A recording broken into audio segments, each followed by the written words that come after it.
Nearly 1,000 Americans died yesterday from coronavirus. We saw another 42,000 new cases. Wisconsin set new records for daily deaths and hospitalizations, and the state is seeing a huge surge in new cases. It is now ranked as the third highest state in the U.S. for new cases. So why is President Trump planning to hold two campaign rallies there? Joining us now is CNN Chief Medical Correspondent Dr. Sanjay Gupta. It's almost like he couldn't choose any other place that would be more dangerous for a rally right now, Sanjay. I mean, this is what his own White House coronavirus task force calls a red zone because it has the highest level of community spread.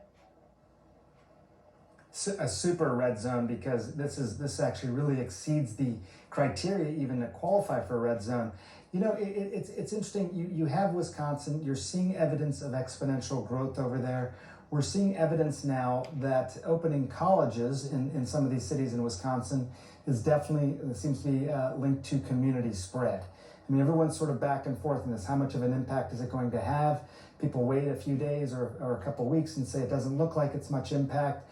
The reality is you've got to really widen out how you think about time with this pandemic. You could start to see impact several weeks later, and I think people need to pay attention to what's happening in Wisconsin. I think the real question is, if you're in that area right now, you're out and about, what's the likelihood that someone you come in contact with has the coronavirus? The likelihood is much, much higher in Wisconsin versus other places in the country, and it's also much higher that they won't know it because they're not doing enough testing. So it's the kind of place where if this were a storm, you'd tell people to shelter in place, not go aggregate in large numbers. You know, I've always wondered if we could see this virus, if it was actually visible.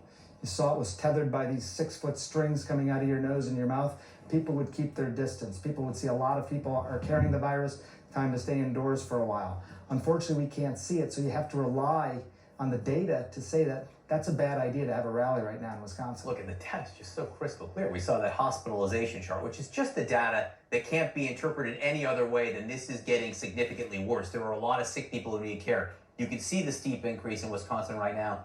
And by the way, if you look at the national chart for hospitalizations, it has now bent upward again. We are trending in the wrong direction there. Mm-hmm. One other piece of news, there's actually a lot of news on the pandemic today. There's some vaccine news from Moderna, where that company is now saying that they expect their vaccine, if it's approved, to be available for wide distribution sometime in the middle or late next year. There was also news, Sanjay, though, which seemed to move back the earliest point when they think the vaccine will be ready for emergency use approval. They say not until, I believe, November 25th at the earliest, which is obviously after the election and later than I think we had been at least told by the president. Yeah, so this is very interesting, and again, we've been following this very, very closely. There's a couple things at play here. One is that the FDA has signaled, and this ended up being a pretty contentious issue again, but the FDA signaled that they wanted to wait around 2 months after people received their shots to basically see if there was any side effects that were emerging. When you looked at the calendar, 2 months did put you, as you say, John, at the end of November, early December. So that sort of tracks with that, and we know that Dr. Hahn, the FDA commissioner, said yesterday, we're sticking with those guidelines despite any political pressure. So I think that's what we're talking about. But you know what's interesting, and we've been doing a lot of reporting on this, is that nobody really knows when the authorization may happen. No one even knows if an authorization will happen. There's only this one small independent entity that's even getting a chance to look at the data. Everyone else is guessing. Now, we had a chance. They don't. This entity called the DSMB, they don't talk very much because they don't want to be pressured. We were able to talk to one of these board members who agreed to speak to us and describe what was happening here. Take a listen. I spoke to the scientists that are in charge. They will have the vaccine very soon. Despite promises like these, the vaccine timeline may not be up to the president alone, or even the FDA for that matter, because there is a small secretive group that sees the vaccine data before anyone else. This all gets decided by a group called a Data and Safety Monitoring Board. The DSMB, as it is known, is a group of experts in all sorts of areas, like statistics, ethics, vaccine development. They are the only ones to get a few, quote, unblinded looks at the data as it starts to come in. They know who got the vaccine, who got the placebo. They're the ones who figure out whether it's time to say this is working. That's not a political decision. They are the ones that can advise the companies to apply for FDA review, or they might bring a trial to a halt. And right now, they have one of the most monumental tasks in the world. We want to know they're fully independent, that they have no prior, relationships with the company, so they're not conflicted in any way. The members of the board do go through a fairly exhaustive vetting process, but these are perhaps the biggest questions. Can the DSMB be trusted? Do they have financial or political conflicts? Can they be pressured? What they don't want is their members of their committee being besieged by outside people trying to find out what's going on in the trials. Typically, their names remain confidential while the study is ongoing. But Susan Ellenberg, who serves on COVID-19 DSMBs, agreed to talk to us. How would you characterize the power of this board? I don't think you feel powerful. You feel responsible. You know that everybody's trusting you with these data.